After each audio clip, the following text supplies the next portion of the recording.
The CBN just announced that they'll be releasing some guidelines on the eNaira, aka Nigeria's digital currency. And in this video, that's what we'll be discussing. If you've been online at all in any moment and you of course live in Nigeria, or maybe you are Nigerian, well, you definitely would have seen something about this eNaira, and this should concern you. So why is it being launched and what should you do about it?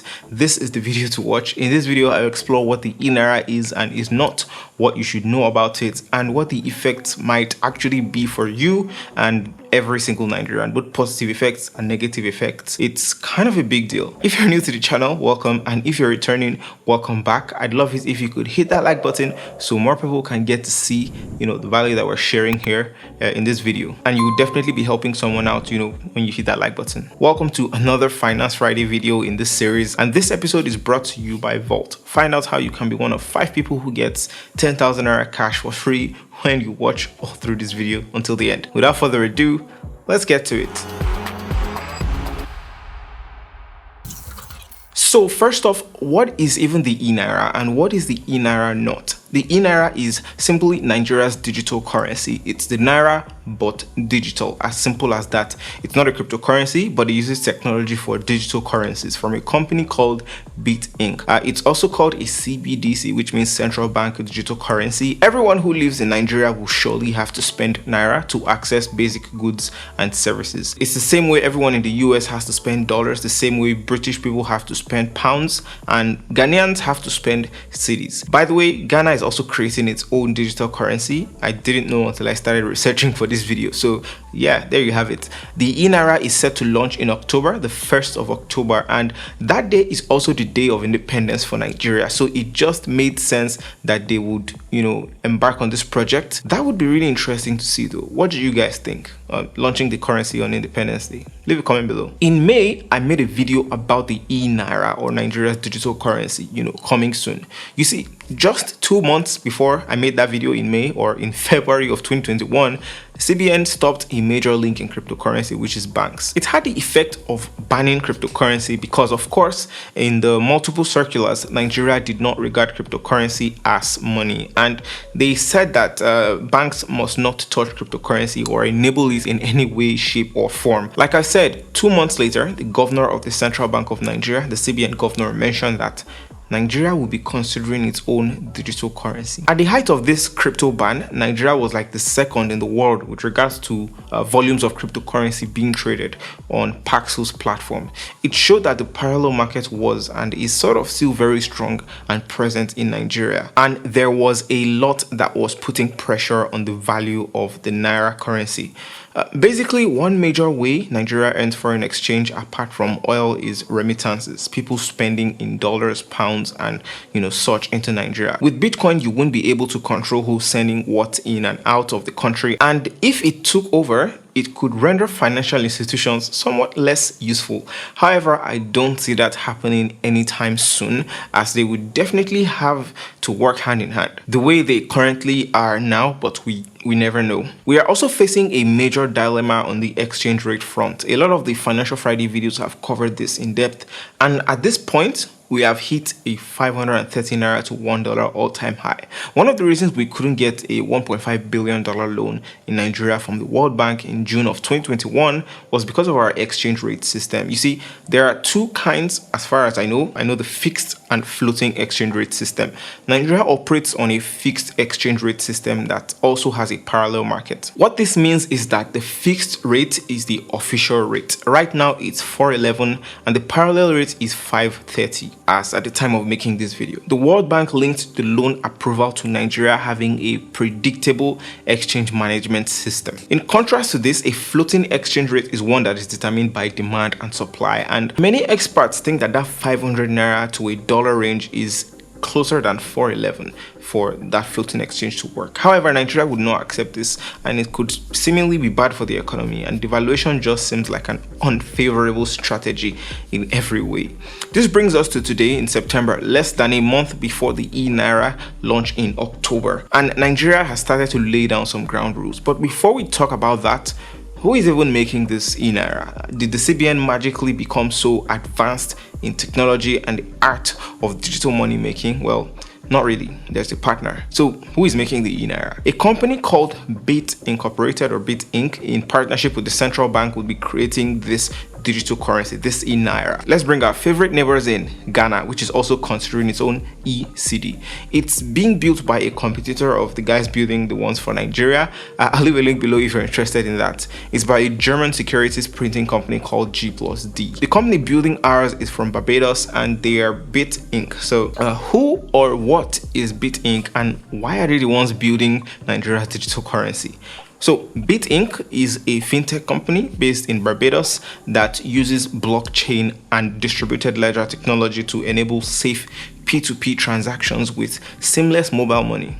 Now, if all of that sounded like rubbish to you, basically their main objective is to develop payment systems for people, companies, banks, and central banks using their blockchain technology as well. The reason the CBN gave for this selection of Bit Inc. was that they were in fact selected from a highly competitive number of bidders. I believe the number of bidders were over 100, but they claim that they have chosen this company due to, tested and trusted or proven digital currency experience, which is already in circulation in several Eastern Caribbean countries. They also stated that they were chosen because they helped successfully launch the central bank digital currency for the Eastern Caribbean Central Bank in April of 2021. So they have in fact minted digital currency for a country before. One thing to note is that the company, Bit Inc., would have to register in Nigeria as a limited liability company. Basically, they have to register as a Nigerian business, and the central bank will in fact own a stake or a portion or shares in their Nigerian company. The CBN currently does own shares in some of the other companies managing our financial payment system, like NIBS, for instance, the Nigerian Interbank Settlement System. I think this helps so they can have a vote in how the currency for the Nigerian people is being managed. This could also be so one private company doesn't have the upper hand in determining the lives of our people. Anyway, if you're liking this video so far, a thumbs up would really be amazing, as it will help more people become aware of what we're sharing. And if you're learning from this, a like would be appreciated. So what is the eNaira process like? How would it scale to many people? First things first, there will be different levels or tiers of wallets, and there will be launch stages. I'll talk about these two things in a bit, but first, how would this happen? Let's talk about stages. In stage 1, the CBN says it will be responsible for issuing, distribution, redemption, and the destruction of the eNaira currency. In the second stage, we have the financial institution suite, where licensed financial institutions like banks will be able to request and issue stable coins. So yes, the eNaira will have a stable rate and it will not be able to bear interest like cryptocurrencies. When comparing to something like the dollar, for instance, the eNaira will equal the prevailing dollar rate at the time, and probably not the parallel market rates, but that's a far stretch when you consider the existence of P2P trading. The CBN says that at this second stage, these licensed financial institutions will also manage the digital currencies across branches. They will do the KYC or know your customer registration and AML or anti-money laundering compliance. So what does this mean for commercial banks? Well, commercial banks right now have a large number of products. I've been able to use many, and I've had a chance to use Vault. No, not an actual physical vault, but Vault by Polaris Bank. It's a digital banking platform you can access via smartphones and other smart devices in this era of digital innovation with regards to banking in Nigeria. My first experience with the app was seeing that I do not need to have an account with the bank to get started. I can just select that I do not have an account, fill in a couple of details, and in a few minutes, voila, I already have an account. So what makes Vault stand out is that they of course let you carry out transactions, whether or not you're a Polaris Bank customer, helping you open a bank account without the need to physically go to a bank branch. But beyond that, they offer instant payday loans. Even if you're not an existing customer, you can also get 30 days free transfer after your initial Vault app download, plus 100% hourly airtime bonus on every 833rd transaction. And they did this because their USSD code is *833#.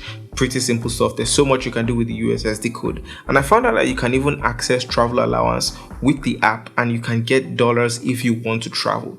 Just like I mentioned in my Finance Friday series a lot, Yeah, you can get dollars on here. The whole idea is the improvement of quality of life, making regular banking needs easy to satisfy, fast and reliable. Now do download the app with my link in the description. It's available on the Apple App Store and the Google Play Store for both Polaris and non-Polaris bank users, of course. 5 people who download this app with my link in the description get 10,000 Naira each. All you need to do is comment below that you've downloaded the app and I'll select winners at random. Terms and conditions, of course, apply. Similarly, with an app like Vault, you do get to do a lot of these things that the eNaira does. But now, with the eNaira, it's more like the government's super app in a way, central bank. Anyway, so in the third stage, the Nigerian government will become more involved and will process digital payments sent and received from the citizens and businesses. At stage 4, we should expect merchants who are expected to provide low-cost payment and business management software, POS, online transactions and reconciliation. The 5th and last stage would be retail consumer suite, which is going to be focusing on the architecture, or basically how the digital currency is going to work and flow and tie together and work like a normal currency. So what about wallets now? There are also different levels or tiers of wallets. Because the deadline is really close, less than a month, there will be an existence of what is called a speed wallet. These wallets are to enable the CBN meet their October 1st deadline. They say it's not in competition with existing banks, but another means of transaction, until the time where other banks can plug their digital wallets with their own infrastructure or technology. So what are the different wallet levels? The first tier allows users with no bank accounts to use the speed wallet. However, they must submit a passport, their name, place of birth, gender, and phone number. This first tier wallet will have a daily limit of 50,000 Naira for sending and receiving, and the minimum requirement for using a first tier wallet is a phone number, which will be validated, as your NIN, your national identity number. So if you haven't registered for your NIN, you probably might want to do so now. The second tier or tier 2 wallet requires that the users must own an account with an existing bank. At this level, they can send and receive 200,000 Naira daily with a cumulative balance daily of 500,000 Naira, aka the total transaction you can make in a day would be 500,000 Naira. Regardless of the medium. The minimum or lowest requirement is a BVN or a bank verification number for tier 2. Now at tier 3 or the third tier, it will allow for a daily send and receive transaction up to 1 million Naira with a cumulative balance daily of 5 million Naira, meaning you cannot go beyond 5 million Naira for anything else, apart from anything else apart from sending and receiving. The minimum requirement is the same as the second tier, that's your BVN. There's also the last tier, which isn't referred to as the fourth tier but called the merchant level. It allows users to send and receive 1 million Naira. However, there is no limit to the amount of money that you can move in your bank accounts. The minimum requirement here are of course the tier 2 and tier 3, which is the BVN. However, there will be more KYC that is linked to the anti-money laundering or AML and combating financing of terrorism or CFT. So what are the advantages of this? Let's start with the fact that it's going to be really fast with regards to payments. It's going to be very cheap as well, cheap for both the CBN and cheap for the users. For the CBN, they don't have to deal with the logistics of moving paper money up and down or printing money. It can actually get expensive with the ink and all that. They could cut costs by a third if they minted a third of the allocation as digital currencies. And for us, the users, it could be cheap or maybe even have no cost of transfers. I mean, some wallets like the first tier wallet up to the merchant wallet basically have no cost of transfers. Maybe in the beginning. However, experts have pointed out that the CBN hasn't clearly stated if there would be a charge between, existing bank accounts, which already have charges, charges you money to transfer, and your eNaira wallet, which doesn't charge you. Does it mean that sending money from my normal bank account to an eNaira wallet will get charged? However, if I'm sending money from my eNaira wallet to my normal account, I won't get charged. All of these are still questions that haven't been answered yet. Nothing has been stated for now. Another advantage is the anti-money laundering or AML that will be baked directly into into the system because of the robust KYC, your customer level of with the BVN. We should be able to hit the ground running as fast as possible with all of these. Not everyone would participate, of course. I will for science purposes, but I'm sure it will not be out of the ordinary. It would surely be transparent, I hope. I hope it's transparent. So with regards to the concerns or sort of the disadvantages, experts have stated its control. The director of the monetary policy in the CBN says that the CBN will have some control in the beginning. Remember when I said in the previous video about Nigeria launching their digital currency that the CBN might compete with commercial banks unknowingly, maybe, or have a centralized power that gives them authority to do and undo, with immediate effect. They also mentioned this in the third stage as well, as I explained earlier in this video. It could also phase out big players who have invested billions of dollars, in payment infrastructure, because now the CBN can even issue money directly. So why would they even need some of these guys? However, it might not be the case, as these companies might help with distribution, but still, if it catches on, there will definitely be a mass effect, and it could disrupt many big companies or some banks at in the worst case. The other thing is data protection. The information of tens of millions of Nigerians will be in the hands of the government and also shared by a private firm. However, the CBN has a stake, and they will definitely have deciding power over the sharing of these details. And with the obvious advancement of technology, I hope we don't get identities compromised or worse, stolen. I don't think that can happen.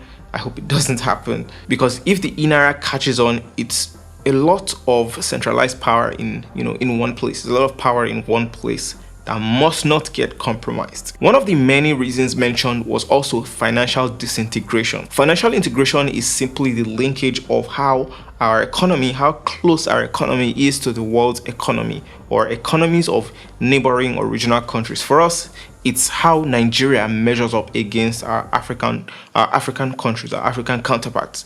According to one of the CBN directors, Nigeria is quite financially disintegrated. Financial integration is measured by capital inflows, stocks of assets and liabilities, interest rates, and how financially open an economy is. We are unfortunately not there yet, and the implementation of the eNaira, if not done right, can probably widen this inequality gap, not just relatively, but it can also slow down the rate of getting more citizens financially included, which is the goal of this eNaira anyway, because you have very, very little barriers to entry to getting the eNaira. It can only even be done with your phone number, but you have a 50,000 naira limit. I also have my own personal concerns or concern. Please at least make the user interface beautiful, because if it is not anyway, well, that's all I have for now. Thank you so much for watching. Make sure you like this video if you found it useful or educative or informative in any way. Also leave a comment below letting me know your own thoughts about the eNaira, and letting me know if you have downloaded the Vault app. Winners will be credited into their Vault accounts when they download, and it's verified users only that would get them. All right, thank you so much for watching. I'll talk to you guys in the very next video.